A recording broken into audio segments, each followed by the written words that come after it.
Pues bueno, vamos a iniciar con la clase, la primera clase que corresponde a la materia de urgencias. Para esto me gustaría iniciar con la valoración de un paciente en urgencias, pero ya saben que antes de eso tenemos que repasar un poquito lo que es la estadística de cuáles son los pacientes que más comúnmente llegan al área de urgencias. Como ustedes ya saben, el área de urgencias es un área sumamente que exige demasiado esfuerzo por parte del personal que se encuentra en ella, especialmente, o vamos a enfocarnos en el personal de enfermería como nosotros, ¿verdad?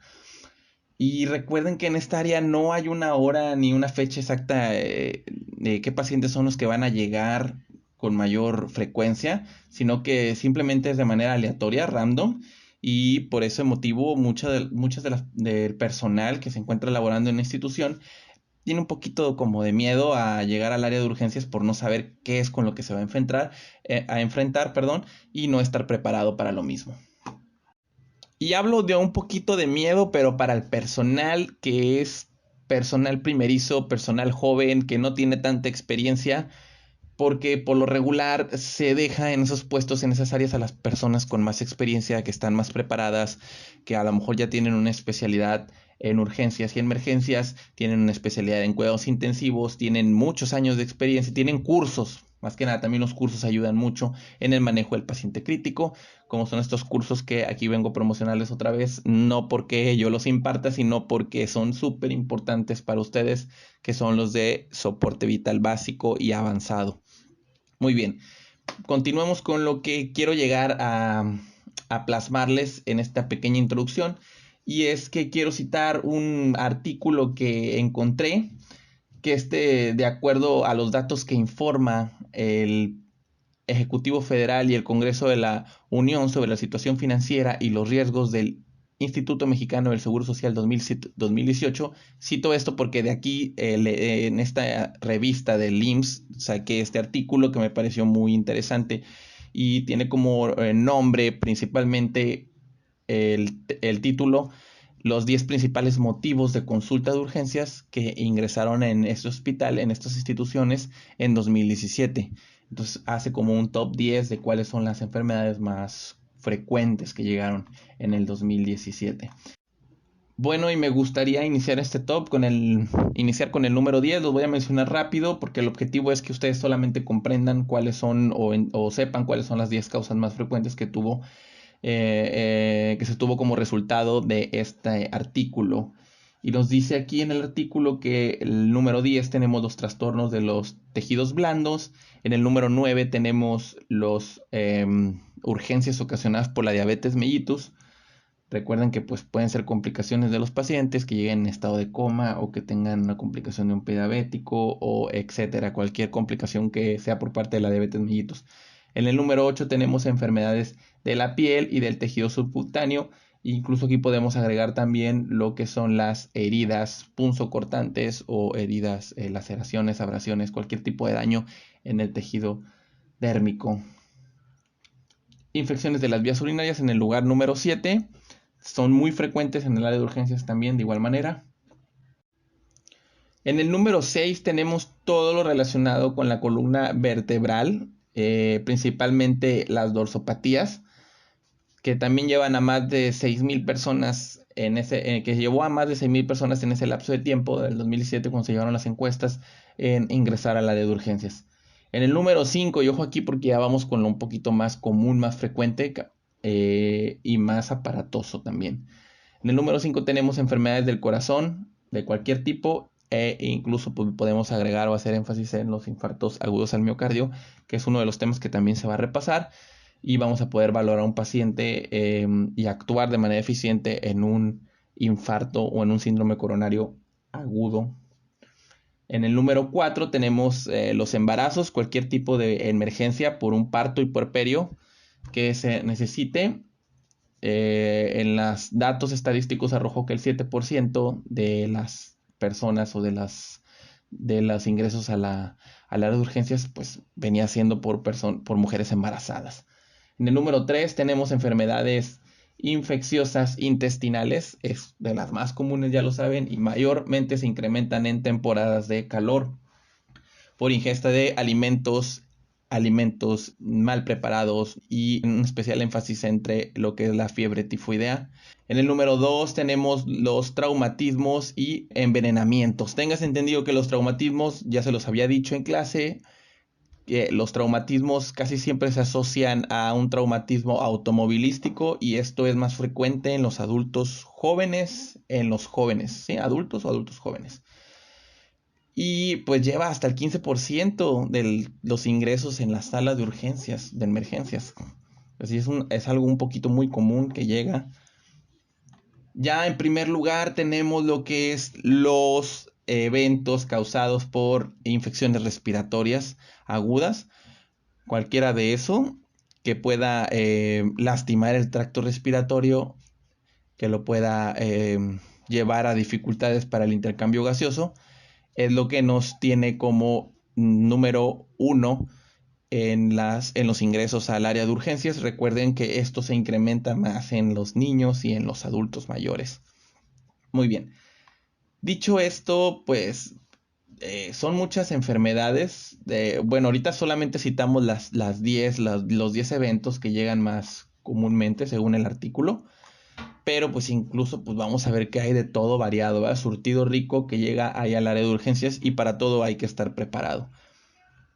Claro que para cada uno de estos padecimientos, incluso para más, hay distintas valoraciones, hay valoraciones específicas que se hacen para cada uno de ellos, pero de igual manera es lo que queremos ahorita adentrarnos en el tema o platicar un poquito sobre la valoración inicial.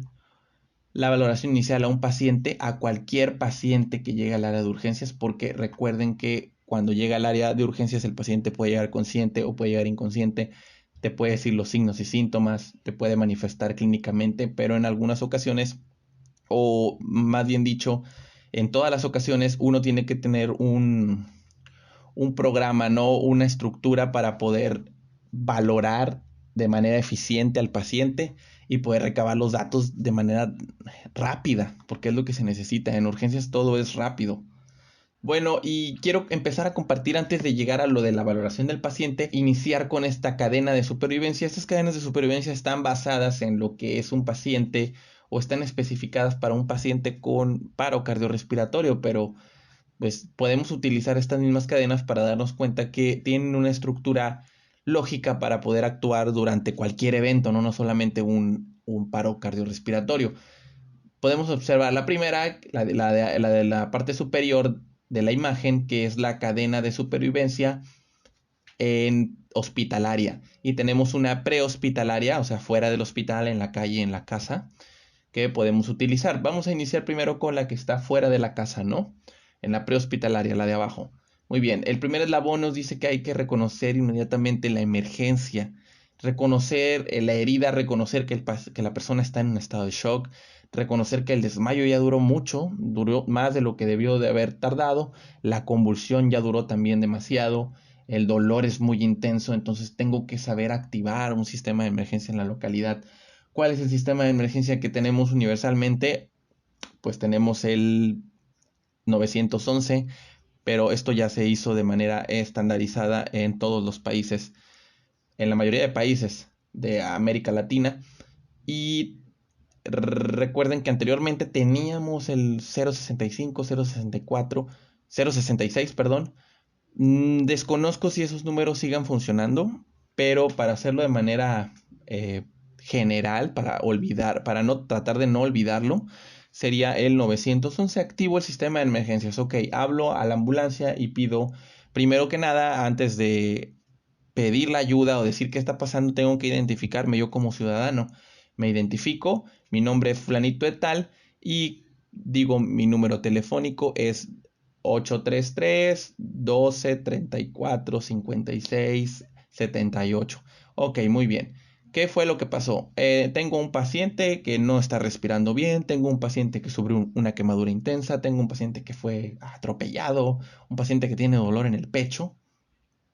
Una vez dando los datos, doy la ubicación y doy por hecho que la ayuda viene en camino. Es muy importante tener ayuda porque si no, pues nunca voy a proporcionarle el servicio completo a esa persona.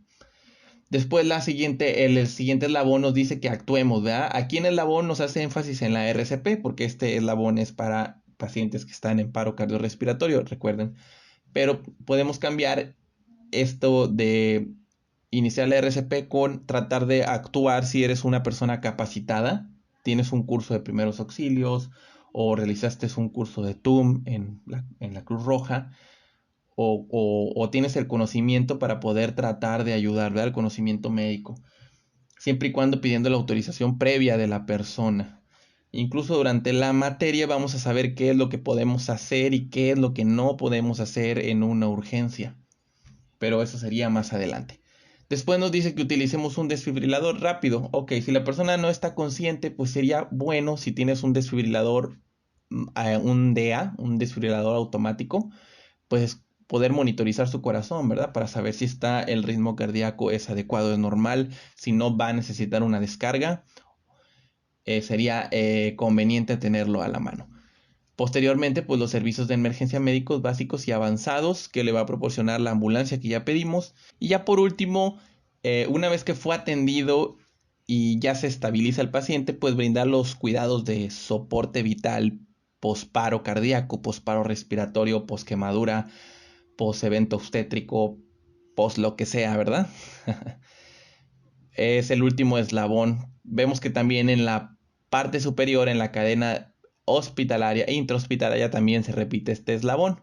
Pero bueno, vamos a iniciar con lo que es el primer eslabón de la cadena prehospitalaria. Vemos que es una lupita. ¿Qué dice la lupa? Nos dice vigilar y prevenir el evento. Recuerden que en el hospital un paciente que puede sufrir o llegar a sufrir un evento, hasta 72 horas antes te puede llegar a dar manifestaciones clínicas. Entonces hay que tener un buen ojo clínico y estar al pendiente de nuestro paciente. Posteriormente, reconocer que el paciente está en un evento, que está en un estado de shock, que está en paro respiratorio, que está en paro cardíaco y poder activar de manera eficiente la ayuda. En los hospitales pues se activa un poco diferente. No voy a marcar al 911 porque estoy dentro del hospital, sino que se activa con una clave en específico.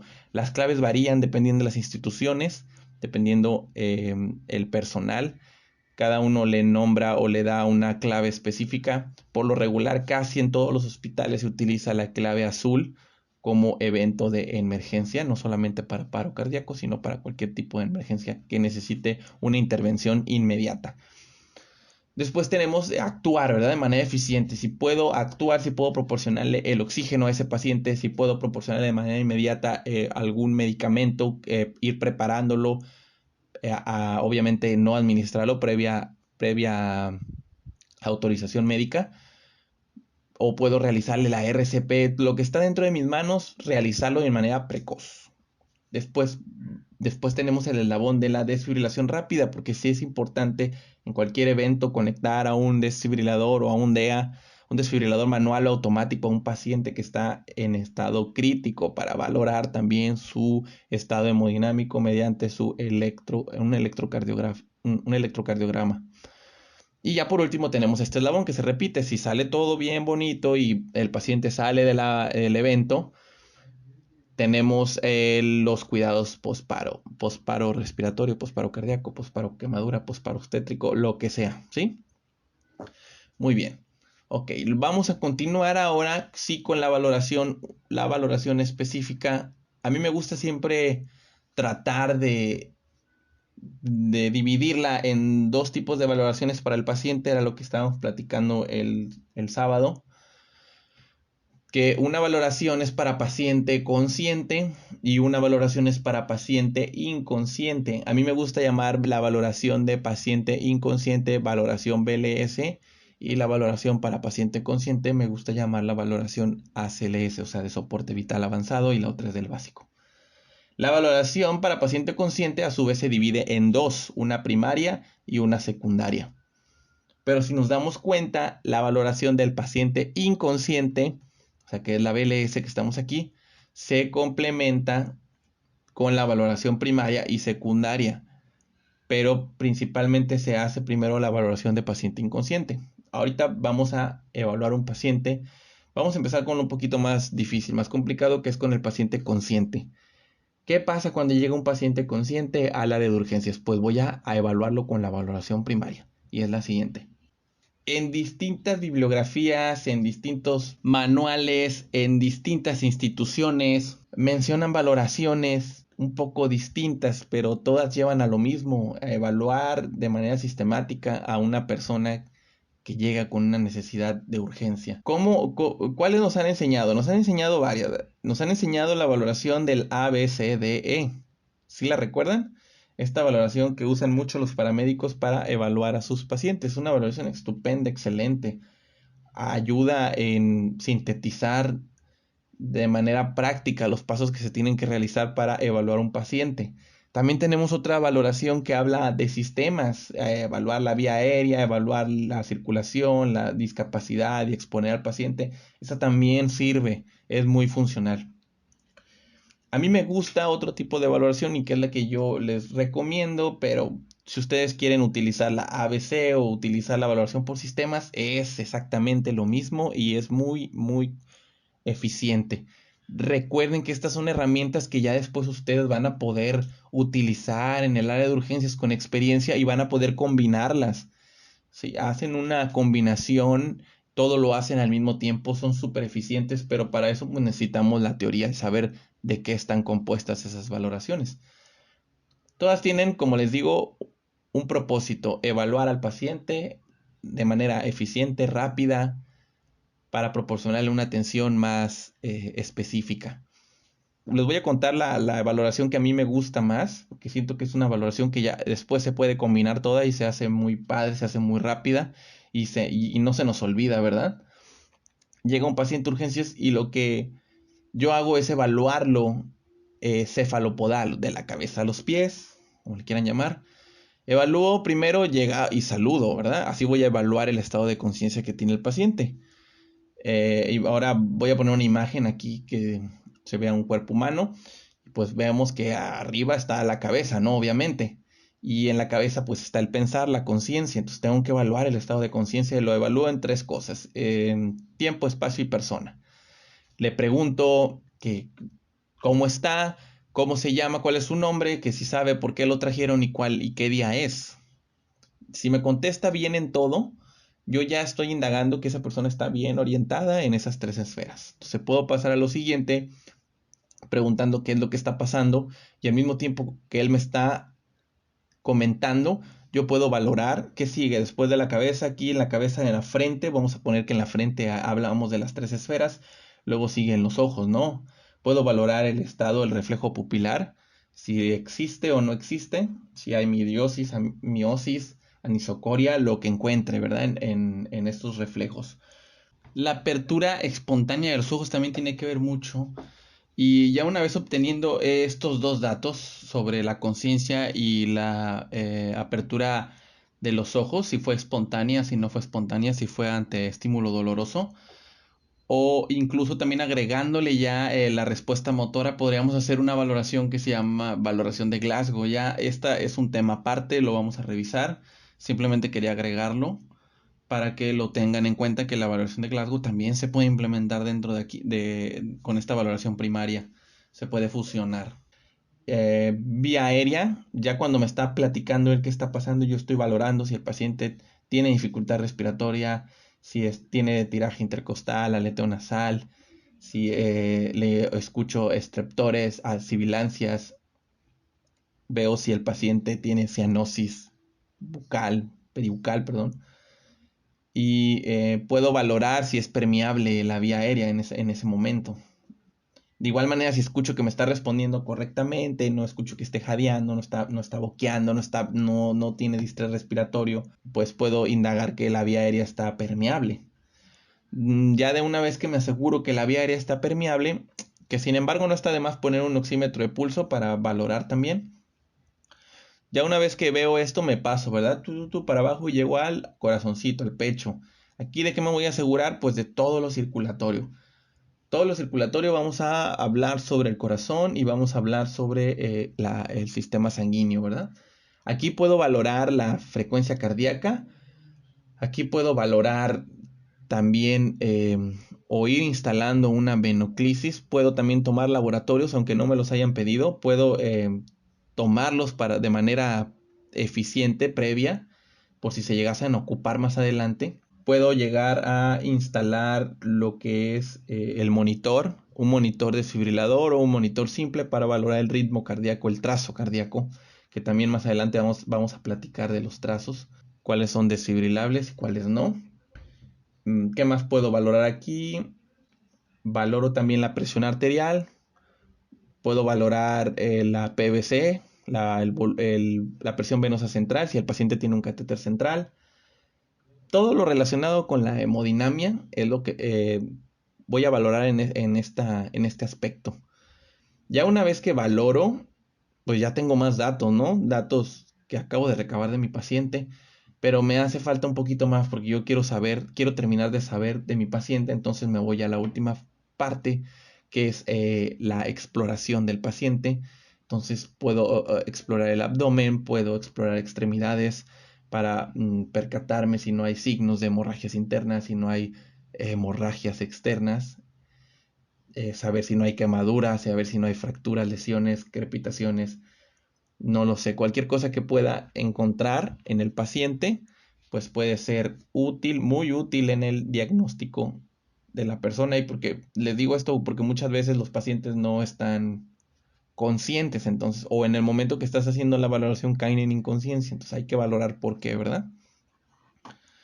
Muy bien. Una vez llegando a lo que es la valoración primaria, vamos a ver lo que es la valoración. Pasando la valoración primaria, perdón, vamos a encontrarnos la valoración secundaria. ¿Y de qué habla la valoración secundaria? Primero que nada, vamos a hablar del sample, ¿sí? El sample es un método para que ustedes recuerden siempre estos siguientes datos, que son los signos y síntomas que tiene el paciente, preguntarlos, alergias, medicamentos que el paciente toma o que tomó en las últimas horas, las dosis también muy importante, previa historia clínica, si el paciente padece de alguna enfermedad crónica degenerativa, la última comida consumida, la L es para el lunch, o sea, la última comida, y la última E serían los eventos, qué estaba haciendo antes de que le ocurriera lo que le ocurrió. Entonces, yo obteniendo todos estos datos del paciente también puedo tener un panorama más amplio. Recuerden que estos datos pueden ser obtenidos mediante el mismo paciente y si no está consciente, pues pueden ser obtenidos por el familiar o en su defecto por el expediente clínico. Ok, esto es lo que se hace en la valoración secundaria, pero en la valoración secundaria también se podría llegar a, si el paciente más adelante cae en lo peor, que sería un paro cardíaco, cardiorrespiratorio, pues también indagar por qué cayó y para eso tenemos lo que es las H's y las T's en la valoración secundaria, que son causas reversibles. ¿Qué quiere decir esto? Que si se llegan que si llegan a revertirse, el paciente puede llegar a tener una resucitación eficiente. Estas H's, pues tenemos aquí la hipovolemia, la hipoxia, hidrogeniones por acidosis, una hipo o hiperpotasemia o una hipotermia. Ahí puse 2 puntos, ya en clase los veremos, cuáles son los que faltan o ustedes agregarían otras H's, cuáles serían.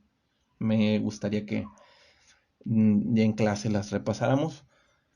Por parte de las T's tenemos el neumotórax atención, que también es uno de los temas que se va a ver, cómo tratar a una persona o cómo identificar que la persona está en un proceso neumotórax atención.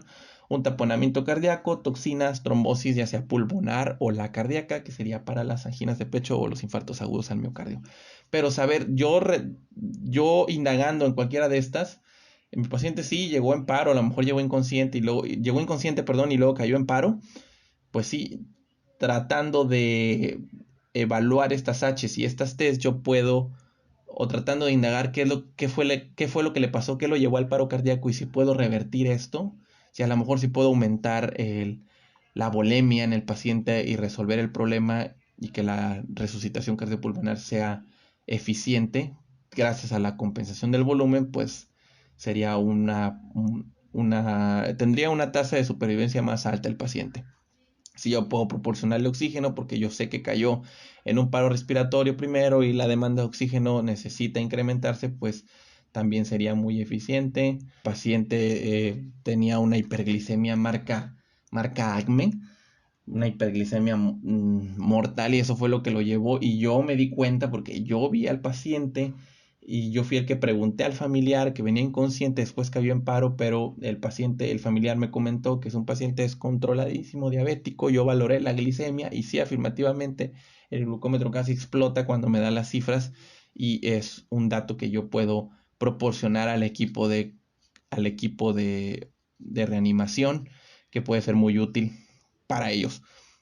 Y cualquiera de estas test también podrían ser reversibles, lo que me llevaría al paciente a como les comento, a tener una tasa de supervivencia más alta, y por qué no también después del paro cardíaco mejorar su calidad de vida.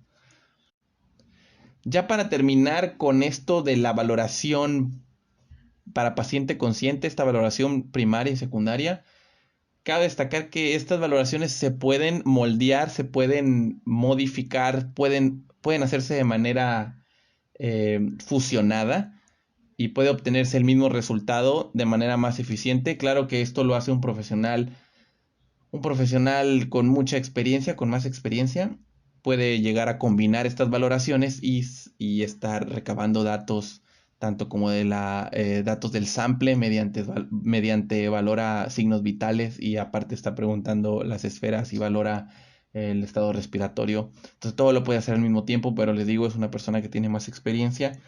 Son herramientas que ustedes van a utilizar para poder valorar a un paciente, y posteriormente pues ya las van a poder utilizar a su modo, a su manera, a su estilo, personalizándolas, pero siempre y cuando que cumplan con el objetivo, que sean certeras y que sean eficientes y rápidas.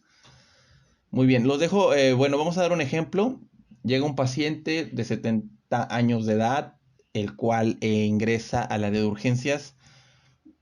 Llega caminando lentamente, con ayuda de dos familiares. Llega al área de urgencias. Tú eres el enfermero que está en el área de urgencias y todo el mundo está ocupado. Tú llegas a valorar a ese paciente y lo primero que haces es presentarte con él. Buenas tardes, ¿cuál es su nombre? Y ya el señor te contesta: me llamo fulanito de tal. ¿Y cuál es y sabe dónde está o por qué lo trajeron? Sí, lo que pasa es que me duele el pecho, me siento un poco cansado, y ayer y antier me caí y como que sufrí un síncope, un desmayo, y otra vez recobré la conciencia, pero no sabía dónde estaba. Ok, bueno, ya estoy valorando que mi paciente ya está consciente, que está orientado en tiempo, espacio y persona, sabe que lo llevaron al hospital porque se desmayó ayer y antier y se ha sentido muy débil, y que últimamente que ahorita fue el motivo de ingreso fue por un dolor que le dio en el pecho. Muy bien. Entonces, para esto yo empiezo a valorar ojos, empiezo a valorar esta valoración ABDI, empiezo a valorar su permeabilidad, la vía aérea. Si tengo un monitor, si tengo otro compañero a la mano, o si estoy yo solo, empiezo a monitorizarlo. Presión arterial, le pongo el termómetro para valorar la temperatura corporal, lo monitorizo, a lo mejor un monitor de 3 derivaciones, de 4 derivaciones, de 5, que me proporciona un trazo electrocardiográfico.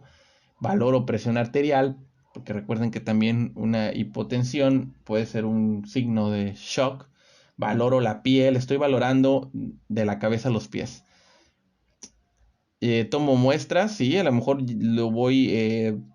si me doy cuenta que el paciente hemodinámicamente no es estable, voy abriendo una vía permeable, una vía intravenosa, y tomo muestras del laboratorio, tomo una glicemia, tomo con una glucometría, y puedo valorar también la glicemia de este paciente. Ya una vez que tengo todos estos datos recabados, yo me doy cuenta que el paciente hemodinámicamente sí está inestable, está hipotenso, tiene la piel pálida. Cuando lo empecé a explorar, empecé a tocar su abdomen, empecé a tocar la pelvis, empecé a ver si tenía heridas, le empecé a preguntar también el sample, si es hipertenso, diabético. Afirmativamente me dijo que tiene problemas cardíacos, que es hipertenso ya de hace más de 10 años, que no se cuida muy bien, que últimamente rompió la dieta, que el medicamento que toma, este medicamento para hipertensos, no lo ha tomado. Entonces yo puedo indagar y decir, bueno, entonces sí, hemodinámicamente se encuentra estable, está hipotenso también, se ve pálido, dolor precordial. Y al momento de monitorizarlo yo observo un bloqueo de segundo grado. Los bloqueos tal vez durante la materia no vamos a ver nada más los básicos, pero puedo llegar a observar un bloqueo de segundo grado y identificarlo, o incluso observar el trazo y identificar que es una bradiarritmia. ¿Está bradicárdico? Entonces digo, ok, este es un paciente que posiblemente por la bradicardia me está causando, a lo mejor no sé qué bloqueo es, pero sí sé que es una urgencia. Entonces ya voy a poder activo el sistema de emergencia o le doy énfasis o le doy prioridad, perdón, para decirle al médico o al equipo de emergencia, si saben que tengo un paciente con una bradiarritmia, este paciente está teniendo signos de shock, está teniendo signos de inestabilidad hemodinámica, ya lo monitoricé, ya lo tengo con oxígeno, a lo mejor si le hacía falta oxígeno le puse puntas y logré saturarlo arriba del 94%, ya abrí una vía intravenosa, ya tengo al paciente, ya tengo los datos subjetivos y objetivos que recabé por el sample, y esto va a ayudar a facilitar el diagnóstico del paciente. ¿Qué tal si el paciente posteriormente, el paciente nos cae en paro o el paciente deja de responder? Simplemente pierde el estado de conciencia, pero yo ya tengo los datos que recabé gracias a mi valoración primaria y secundaria. Muy bien, posiblemente van a decir, este fue un ejemplo súper rapidísimo. No nos adentramos tanto a los signos y síntomas ni a las respuestas que nos dio del sample, pero solamente es un ejemplo para que sepan cómo se fue valorando al paciente. Claro que cada valoración va a tomar un rumbo diferente según lo que el personal profesional del área de urgencias pueda estar sospechando que le esté pasando al paciente, si es algún problema respiratorio, si es algún problema a nivel central, como un evento vascular cerebral, si es algún problema cardíaco. Va a variar un poquito la manera en la que voy a querer recabar los datos, porque a lo mejor me voy a querer inclinar más para buscar datos en donde estoy sospechando.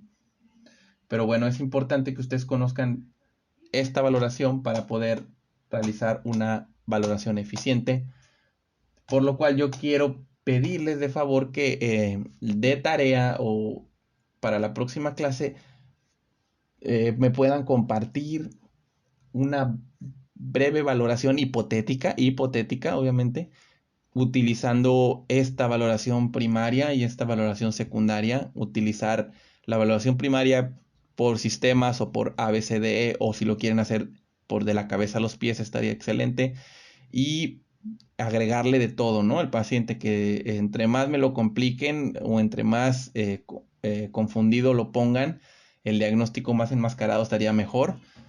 Solamente no vamos a tratar de diagnosticarlo, sino que quiero que recaben los datos de la cabeza a los pies y que después utilicen la valoración secundaria, que también pregunten el sample y valorar qué fue lo que nos dijo el paciente en la valoración secundaria. Eso sería el trabajo que yo les estoy pidiendo para compartir en la próxima clase de este sábado. Y pues nada más, vamos ahora a pasar a lo que ahora sí lo que es la valoración para paciente inconsciente. La valoración para paciente inconsciente, ya les recuerdo que a mí me gusta llamarle valoración BLS, pero podemos llamarla así como valoración para paciente inconsciente, que posteriormente se va a complementar. ¿Qué va a pasar en la valoración para paciente inconsciente? Recuerden que la valoración para paciente inconsciente es para un paciente que no conocemos nada de él. Simplemente lo encontramos en la calle tirado o apenas estábamos ingresándolo en el área de urgencias o llegó inconsciente al área de urgencias y no llegamos a obtener ninguno de los datos. Entonces, ¿qué es lo primero que voy a hacer yo? Pues valorar el estado de conciencia, ¿sí? Así como les dije, de la cabeza a los pies. Valoro la cabecita y le pregunto, señor, ¿cómo está? Y no me contesta. Ah, ok, entonces está inconsciente. Voy a pasar a mi valoración de paciente inconsciente. No contesta. Lo trato de mover y aplico un estímulo doloroso. Señor, ¿se encuentra bien? Elevo mi voz para tratar de hacer que el paciente reaccione. No reacciona afirmativamente, está inconsciente, entonces necesito ayuda. Este paciente estaba consciente anteriormente, ahora está inconsciente. Sí, claro que necesito ayuda, y activo el eslabón de la cadena de supervivencia, que es activación del sistema de emergencia. Si estoy en la calle, ya platicamos que era hablar por teléfono, ¿no? Al 911 y pedir la ayuda. Y si estoy en el hospital, le pido al compañero que active la clave azul o que me ayude porque el paciente está inconsciente o hay una emergencia, pues. Posteriormente de valorar el estado de conciencia, me voy a ir a valorar el pulso y la respiración. Para esto tengo que hacerlo de manera combinada. Evaluar el pulso y la respiración al mismo tiempo nos ayuda a ahorrar tiempo, sí, valga la redundancia, tiempo, que el tiempo aquí es oro. Los segundos cuentan mucho. Lo voy a valorar no más de 10 segundos. Valorar la respiración y el pulso, carótido, recuerden siempre, como se muestra en la imagen. Valoro la respiración y el pulso. Ok, vamos a suponer que el paciente no respira y no tiene pulso. Entonces, ¿qué voy a hacer? Pues iniciar las maniobras pertinentes de RCP. Claro, ¿verdad? Un paciente que está en paro cardiorrespiratorio, necesito realizar la RCP inmediatamente. Ese es otro tema que también después vamos a platicar, cómo realizar una RCP de alta calidad. Pero bueno, en este caso le doy la valoración al paciente, el paciente está en RCP y se activa todo este protocolo de realizar las maniobras. Y durante las maniobras yo puedo estar, durante el evento del paro cardíaco, yo puedo estar preguntando datos que me ayuden a indagar qué fue lo que pasó antes de que llegara el paciente aquí, qué fue lo que lo llevó a ese estado de shock y luego lo llevó al paro cardíaco y así poder solucionarlo. ¿Cómo lo voy a saber? Pues de igual manera puedo utilizar la evaluación primaria para recabar datos. También puedo utilizar la evaluación sample. También me puede ayudar mucho, ya sea que los datos me los dé el familiar o me los dé el expediente clínico. E incluso para poder usar también esta parte de la valoración secundaria que es las H's y las T's y poder tratar de solucionar el problema que lo llevó al paciente a ese estado. Entonces, yo por eso les comentaba, la valoración del paciente inconsciente es un poquito más sencilla al principio, pero ya después se combina con la primaria y la secundaria, o sea que viene siendo igual de un poquito complicadita, ¿no? Pero ya cuando la dominan pueden combinarlas a su gusto, pero qué mejor guiarse, ¿verdad? Con un algoritmo o guiarse con una serie de pasos para poder hacerlo de manera más eficiente y rápida. Muy bien, entonces hasta aquí dejamos esta clase. Tratamos de complementar esto de la soporte, de que no lo vimos en clase, que fue lo del paciente inconsciente. No se preocupen, vamos a seguir platicando sobre qué pasa en un paciente con paro, que a lo mejor el paciente está inconsciente, pero sí tiene pulso, pero no respira. Cómo atender un paro respiratorio también. Vamos a conocer los distintos dispositivos de la vía aérea avanzada. Solo resta despedirme y cualquier cosa estamos en contacto. Nos estamos viendo el próximo sábado. Bye.